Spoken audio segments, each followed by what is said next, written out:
नमस्कार, खबर दिन भर में स्वागत है आपका। मैं हूं आपके साथ प्रियंका मिश्रा। बुलेटिन की करेंगे शुरुआत। बिहार के मुख्यमंत्री नीतीश कुमार ने बीते दिनों महिलाओं को लेकर विवादित बयान दिया था। हालांकि जब नीतीश कुमार की चारों तरफ आलोचना होने लगी तो उन्होंने अपने बयान के लिए सार्वजनिक रूप से माफी मांग ली। नीतीश कुमार के माफी मांगने के बाद भी विवाद शांत नहीं हो रहा, क्योंकि गुरुवार को बिहार विधानसभा में खूब बहसबाजी हुई, जिसमें नीतीश कुमार ने जितन राम मांझी पर भी हमला किया, जिसके बाद नीतीश कुमार के बयान को लेकर बीजेपी ने सख्त रुख अपनाना शुरू कर दिया है। बिहार विधानसभा के गेट की सीढ़ियों पर एनडीए दल के विधायकों के द्वारा विरोध प्रदर्शन किया जा रहा है। इस विरोध प्रदर्शन में अब जितन राम मांझी भी शामिल हो गए हैं।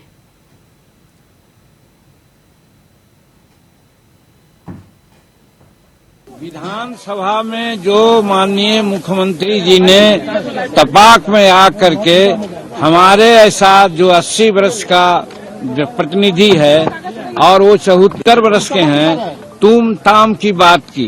वो 67-68 में किसी तरह डिग्री प्राप्त किया है। जीतन मांझी 66 में डिग्री प्राप्त किया है। वो 74 वर्ष के हैं, हम 80 वर्ष के हैं। 1980 में हम विधायक रहे और वो 1985 में आए।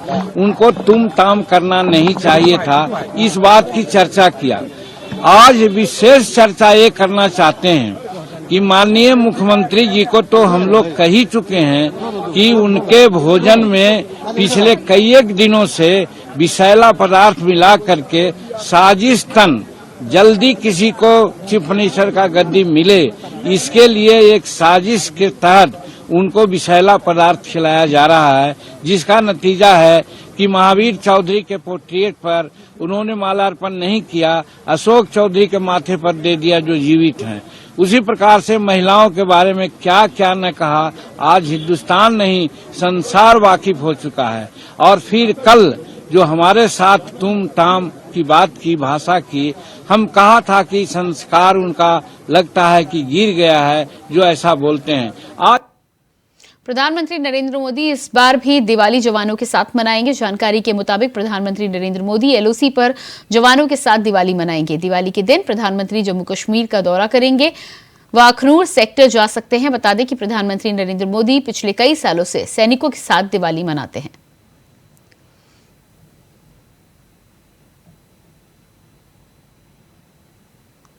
तो प्रधानमंत्री नरेंद्र मोदी इस बार भी हर बार की तरह जवानों के साथ ही दीपावली के पर्व को मनाने के लिए पहुंचेंगे। बताया जा रहा है कि एलओसी पर जम्मू कश्मीर में अखनूर सेक्टर में प्रधानमंत्री दौरा कर सकते हैं।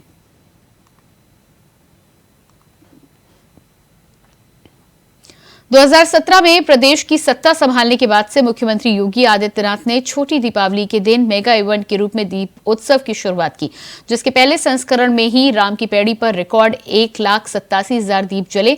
अयोध्या के डॉक्टर राम मनोहर लोहिया अवध विश्वविद्यालय प्रशासन ने दिवाली पर 21 लाख दीपक जलाकर अयोध्या के घाटों को रोशन करने की तैयारी शुरू कर दी है।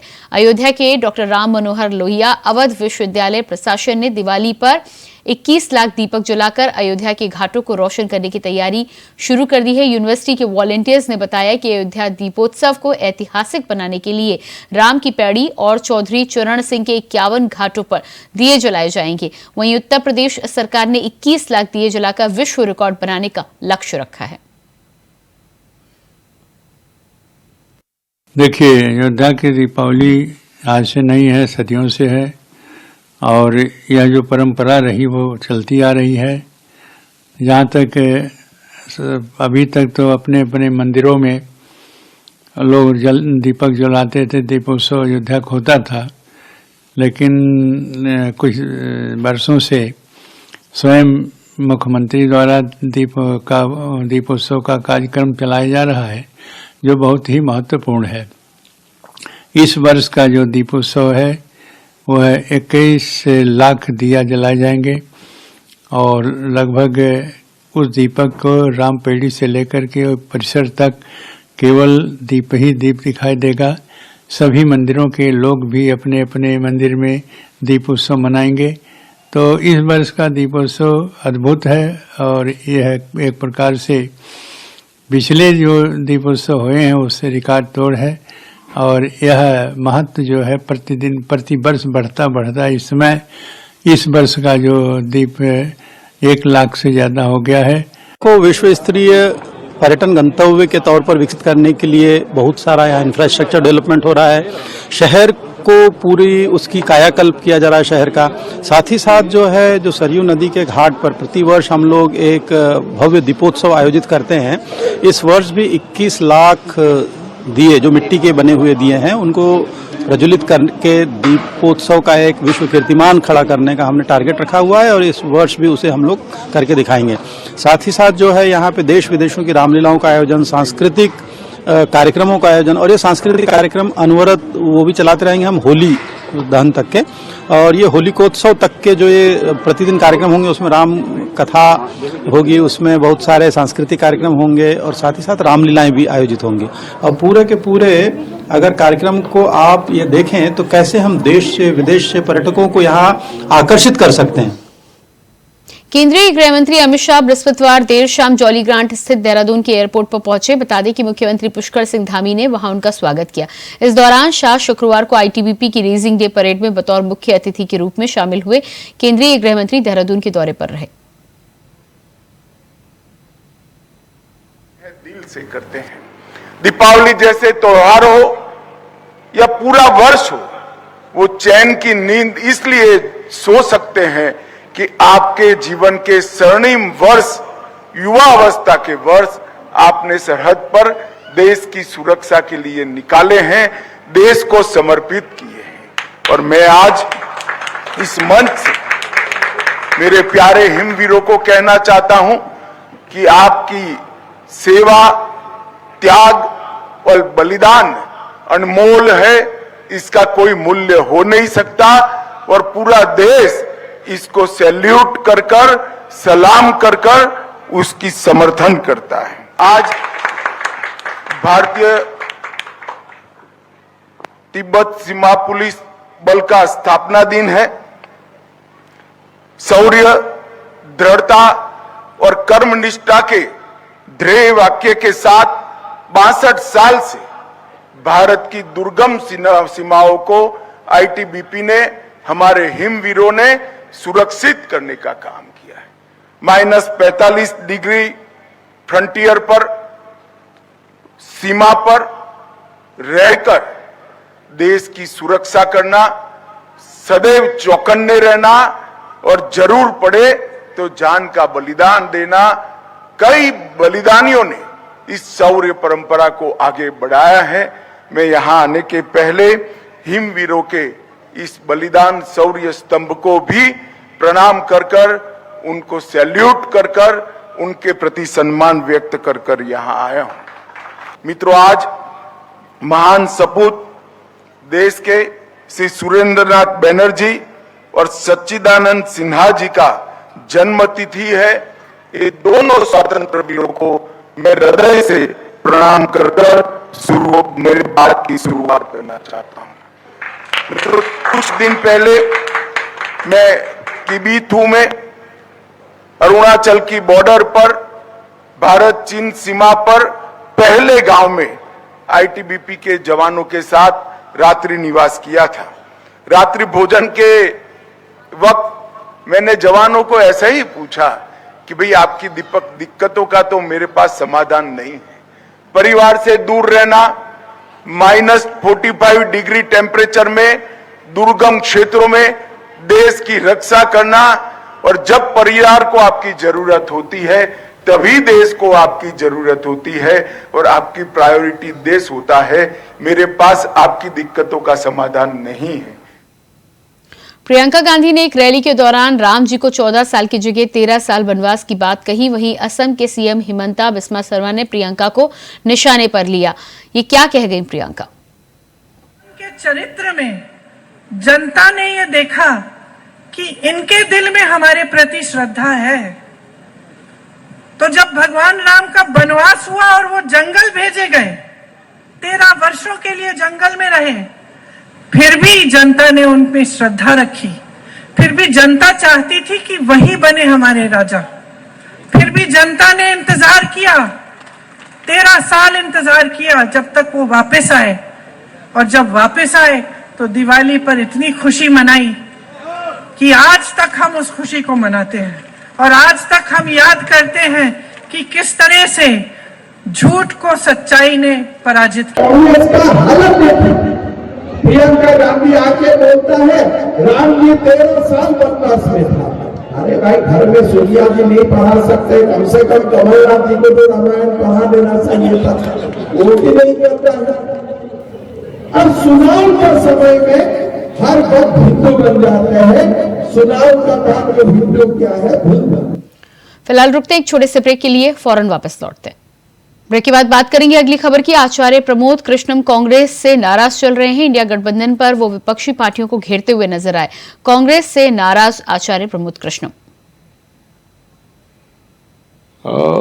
देखिए, इंडिया अलायंस जो बना, इंडिया गठबंधन बनाने का मुख्य कारण क्या था? नरेंद्र मोदी को हटाना,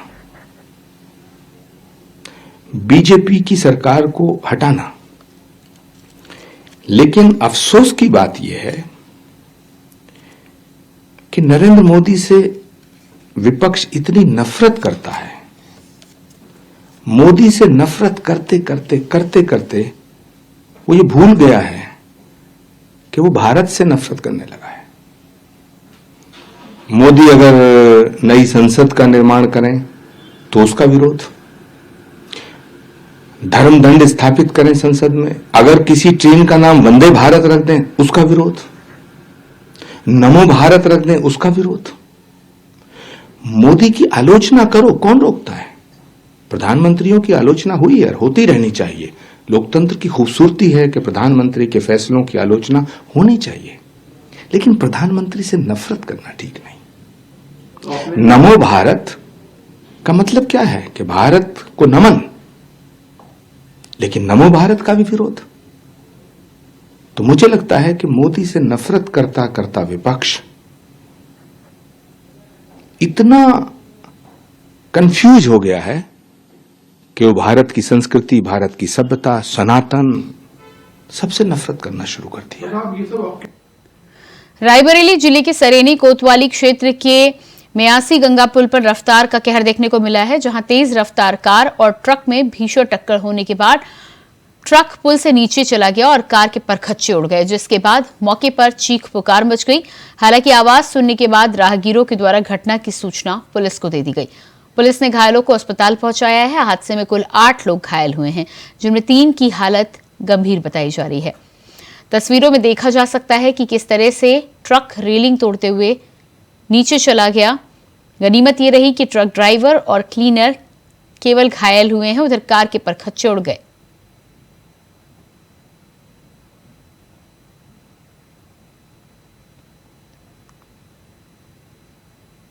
फतेहपुर में जंगल में एक महिला की सिर कटी लाश मिलने से क्षेत्र में हड़कंप मच गया है। महिला की हत्या कर डेड बॉडी को गांव के किनारे फेंक दिया गया। सिर न मिलने की वजह से महिला की शिनाख्त नहीं हो पाई है। वहीं घटना की खबर मिलने पर मौके पर पुलिस पहुंची और मामले की जांच में जुट गई है।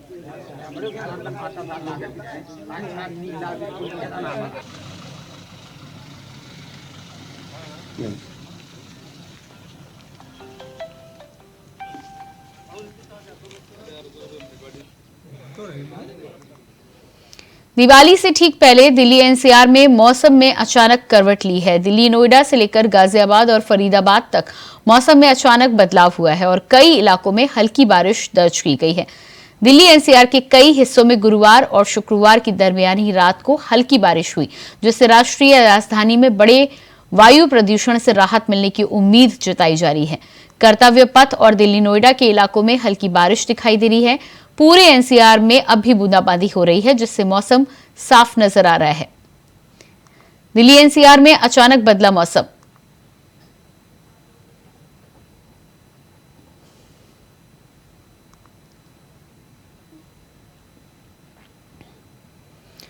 एक 112 कॉल को लेकर स्पेशल डीजी प्रशांत कुमार का बयान सामने आया है, जिसमें उन्होंने कहा है कि यूपी 112 दूसरा फेज है, उसको लॉन्च किया गया है, जो हमारी व्यवस्था भी उससे अधिक और ज्यादा अलर्ट हो गई है।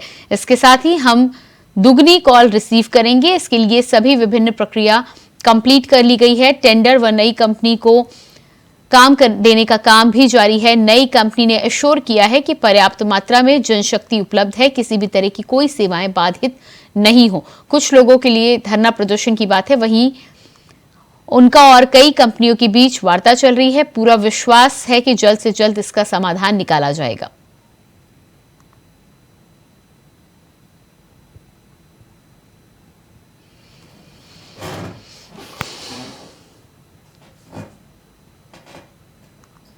यूपी 112 का जो दूसरा फेज है उसको लॉन्च किया गया है, जो कि पिछले जो हमारी व्यवस्था थी उससे बहुत ही अधिक और ज़्यादा अलर्ट व्यवस्था है, और उसके तहत हम लगभग दोगुनी कॉल रिसीव करेंगे, और जो हमारा कॉल वेटिंग टाइम था उसको भी रिड्यूस किया जाएगा। इसके लिए सभी विधिक प्रक्रियाओं को कंप्लीट करते हुए एक टेंडर नई कंपनी को दिया गया है, और नई कंपनी ने इंश्योर किया है कि पर्याप्त मात्रा में जनशक्ति उसके लिए हमारे पास उपलब्ध है। हमारी किसी तरह की कोई सेवाएं बाधित नहीं है। जहां तक कुछ लोगों के धरना प्रदर्शन की बात है, वो कॉन्ट्रैक्चुअल वर्कर हैं, उनका और नई कंपनी के बीच वार्ता चल रही है, और मुझे पूरा विश्वास है कि ये जल्द ही इसका समाधान कर लिया जाएगा। यूपी सिद्धार्थनगर में पूर्ति विभाग ने उज्ज्वला योजना अंतर्गत निशुल्क गैस वितरण कार्यक्रम का आयोजन किया है। कार्यक्रम में डीएम, सीडीओ समेत जिले के जनप्रतिनिधि शामिल हुए। वहीं कार्यक्रम में मौजूद महिलाओं को पानी और लंच के पैकेट देना था, मगर किसी कारण महिलाओं को भोजन उपलब्ध नहीं कराया गया, जिससे महिलाओं ने हंगामा कर दिया, जिसका वीडियो सोशल मीडिया पर वायरल हो रहा है। बता दें कि कार्यक्रम मुख्यालय लोहिया कला भवन में हुआ। अब कितने देर से बैठाए थे? चलो ठीक, कुछ नहीं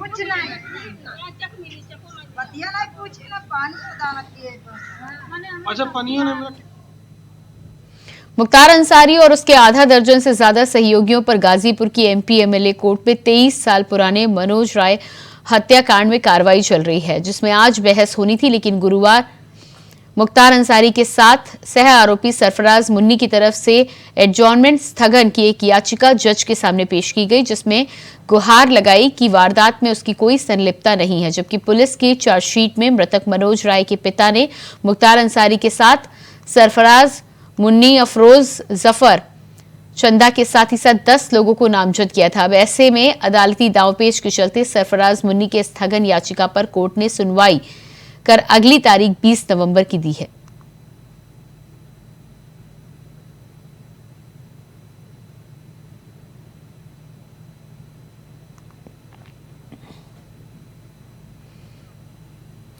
निडोरी बजाग में निर्दलीय प्रत्याशी रुदेश परस्ते और कांग्रेस प्रत्याशी ओमकार सिंह मरकाम के समर्थकों में झड़प हो गई, जिसकी वजह से पुलिस को लाठीचार्ज करना पड़ा।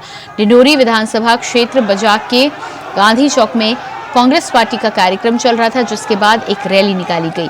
वहीं बजाग के ही पंचायत भवन के स्कूल ग्राउंड के पास रुदेश परस्ते निर्दलीय प्रत्याशी की सभा का कार्यक्रम था। कांग्रेस समर्थक निर्दलीय प्रत्याशी के मंच पर आए और प्रत्याशियों के समर्थक आपस में भिड़ गए।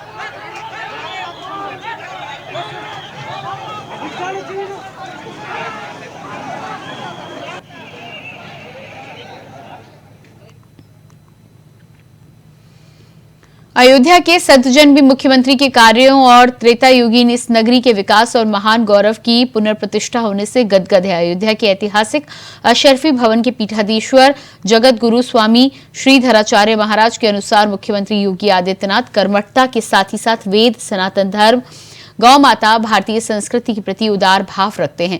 उनकी निष्ठा के कारण ही श्री राम मंदिर का निर्माण कार्य तेजी से पूरा हो रहा है। उन्होंने कहा कि ये वही उत्तर प्रदेश है जहां कभी अराजकता फैली रहती थी। यूपी की एक विकृत प्रदेश के रूप में पहचान थी, लेकिन आज वही उत्तर प्रदेश मुख्यमंत्री के नेतृत्व में अपनी क्षमता से आगे बढ़ रहा है और अराजक तत्वों को बुलडोजर से जवाब दिया जा रहा है।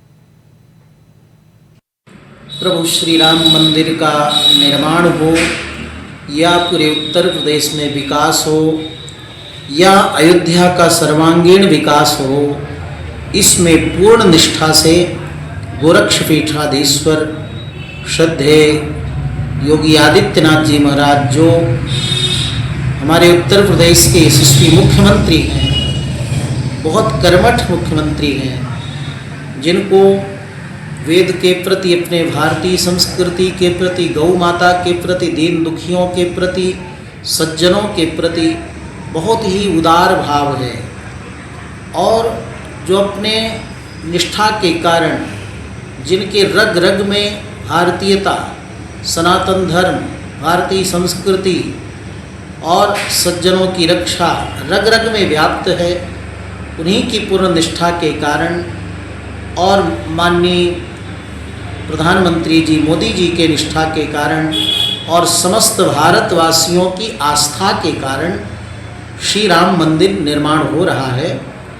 जहां उत्तर प्रदेश का नाम लोग थोड़ा विकृत रूप में लेते थे, आज भारत देश में कहीं जाइए, विदेश में जाइए, वहाँ योगी जी के इस कार्यकलाप के द्वारा, उत्तर प्रदेश की उन्नति के द्वारा यहाँ पर अनेक प्रकार की राजकता, आतंकवाद, हिंसा आदि को दूर करने के कारण आज उत्तर प्रदेश का नाम उत्तम प्रदेश हो गया है। और दुष्टों के लिए, जो अराजकता करते हैं, समाज में अशांति फैलाते हैं, उनको दंड देने के लिए भी पूर्ण कटिबद्ध हैं माननीय योगी जी। और यही कारण है कि आज उनके बुलडोजर का नाम पूरे देश में और विदेश में कई देशों में आतंकवादियों के लिए, दुर्जनों के लिए वे लोग भी बुलडोजर का प्रयोग कर रहे हैं। तो यही राजा का कर्तव्य होता है जो योगी जी महाराज कर रहे हैं, सज्जनों का रक्षण, दुर्जनों का दमन, और यही कार्य भगवान भी करने के लिए इस धरा पर अवतरित होते हैं।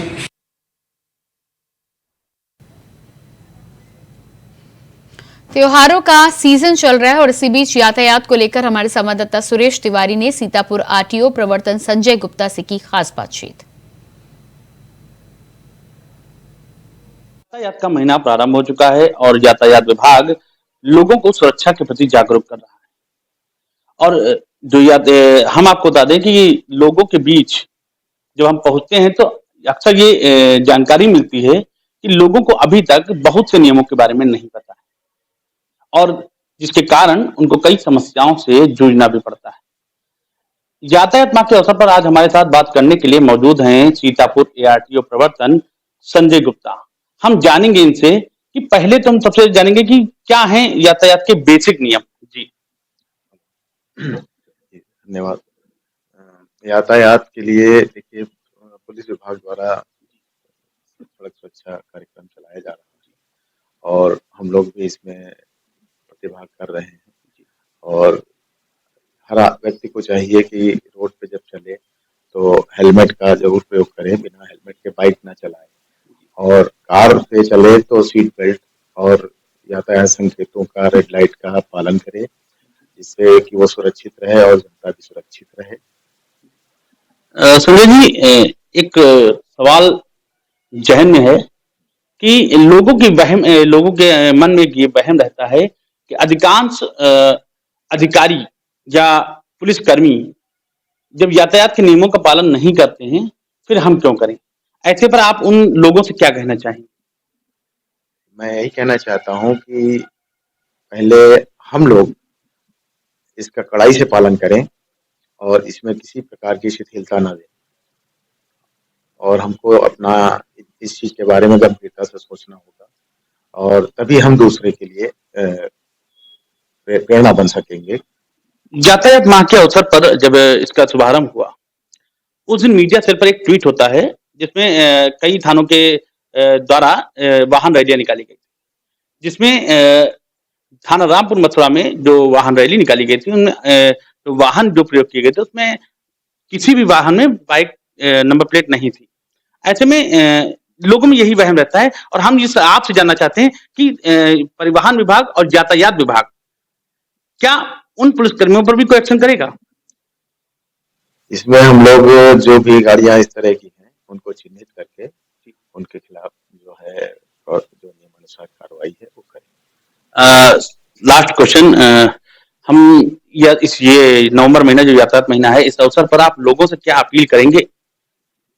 लोगों से मेरी यही अपील है कि सड़क पे जब भी निकलें तो यातायात नियमों का पूर्ण रूप से पालन करें और अपनी सुरक्षा भी रखें और दूसरे जो रोड पे चल रहे हैं लोग पैदल यात्री चल रहे हैं उनका भी ध्यान रखें। चलें, जिससे सब लोग सुरक्षित रहें और सकुशल जीवन व्यतीत कर सकें। तो ये थे ARTO प्रवर्तन संजय गुप्ता जी, और जिन्होंने यातायात माह के अवसर पर लोगों से अपील की है कि आप लोग सभी यातायात के जितने भी नियम हैं उन सभी का पालन करके सड़कों पर अपने वाहन चलाएं। कैमरा पर्सन राम प्रकाश मिश्रा के साथ सुनील तिवारी, इंडिया वॉइस। और इसी के साथ फिलहाल इस बुलेटिन में इतना ही। खबरों के लिए बने रहिए इंडिया वॉइस के साथ। नमस्कार।